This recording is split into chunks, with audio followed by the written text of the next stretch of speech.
Hey, this is Dr. Amanda with Straightsmile Solutions, straightsmilesolutions.com. It's been a little while since I've taken y'all through the process of ordering Vivara retainers, and there's a lot more bling you can put on these retainers than we did last time. I made a video about this a few years ago, and someone just asked me about it.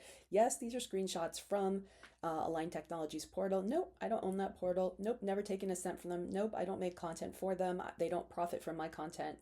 I don't profit from making content from them. This is just a polite thing for me to do because y'all are asking these questions and you're not getting the answers from the company that's making it, so I'm making the answers.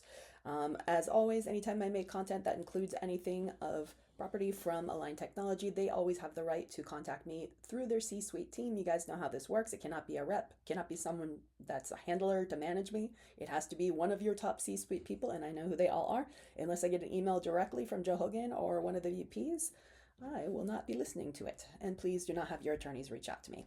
Okay, so here are some of the things that we want to take it through. Personally, I am very strict on, I think retention should only be retention. If you're doing treatment, you are doing treatment, so you shouldn't be in retainers. This can get very messy. So my answer is to use none of this stuff, but I'll take you through why. So basically, your first step is going to be deciding so Invisalign Vivara retainers always come in packs of 4. There's obvious reasons for that. If you don't understand why, listen to all my other content in my retainer or retention playlist. You're going to decide if you need an upper, lower, or both. That's pretty self-explanatory. Then this part gets a little confusing right here. So you can see this. Basically, you're going to decide if you're going to send in a new scan or impression. That should really always be your answer. I would never go off a previous stage. I would never go off a previous Clincheck. That is a disaster. It never works. Never, never, no, never. I don't care. So, I mean, it's probably not going to fit. It could do weird things. That's why you want to skip it. Next step is going to be the pontics. If you need a pontic, sure, ask for it, but they automatically put one in for posterior spaces bigger than 4 millimeters or anterior spaces bigger than 3. If you don't want one, you should tell them. And if it's a smaller space, you're gonna have to ask for it if they want to fill it. But to me, it makes it structurally weaker when you put a pontic in and less adapted to the adjacent teeth. So unless your patient wants one, don't bother. Number 4 is going to be the fixed lingual retainer.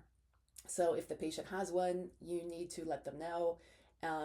If you want to cover it or if you want to just cut it out, they can trim around it, or you can have them virtually remove it. I wouldn't recommend virtually removing. If you have one, remove it, rescan, and pair. That will not fit. If you cover it, there's always the risk that it's going to, every time the retainer is coming on and off, it might dislodge it. So sometimes trimming around it and contouring around it is the best move, but that's really up to you. Depending on what you do there, you need to make sure you have some type of warranty policy or how it's going to work if it dislodges with your patient. I would work that out ahead of time. Next one is going to be bite ramps. Again, this is treatment. Putting bite ramps on is treatment. It's not going to do anything, and especially if the patient's wearing it every day, I don't recommend it.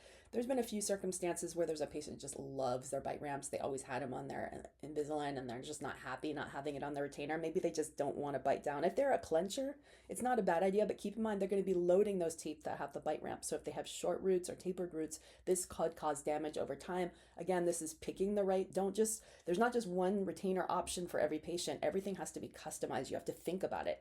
And you should be monitoring your patient through the retainer checks for the first year.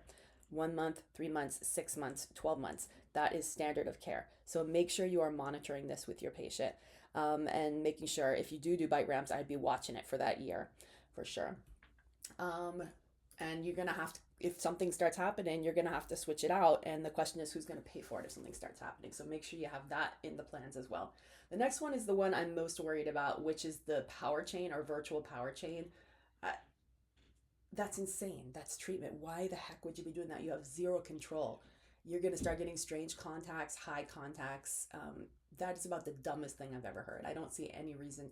Only reason I can think someone would do this is if some gaps opened up. You'd have to double check and make sure that you had the clearance, because the power chain or the virtual power chain is going to be just smushing up all the spaces. So something that's not high might start getting high. You might start getting premature contacts. And once you start this, you can't undo it. You know what I mean? It's so risky. If you're doing treatment, you're going to have, unless you're writing this that you're doing treatment and you're doing the right paperwork and informed consent for the treatment, but you're not charging them for the treatment, this lab fee is going to be a lot less risky. And it gets confusing here because they start talking about the difference between power chain, which is tightening interproximal contacts from the mesial of the molar to the mesial of the molar. So that's molar to molar, or virtual C chain, which is interproximal contacts from canine to canine. So basically, they're calling it virtual C chain is canine to canine, power chain is 6 to 6.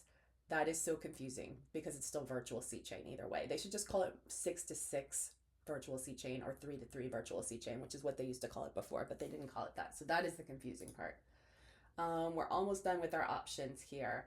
Yeah, and then it's just going to be the scan, and that's about it. So, and if you go back to the C chain thing, I put a little explainer in there because I said everyone is confused, right? So here's their explainer.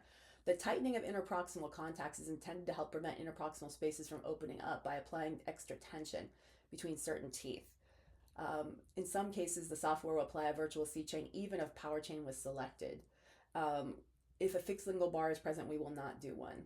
So yeah, that's kind of crazy. All right, so hopefully that helped. Thank you.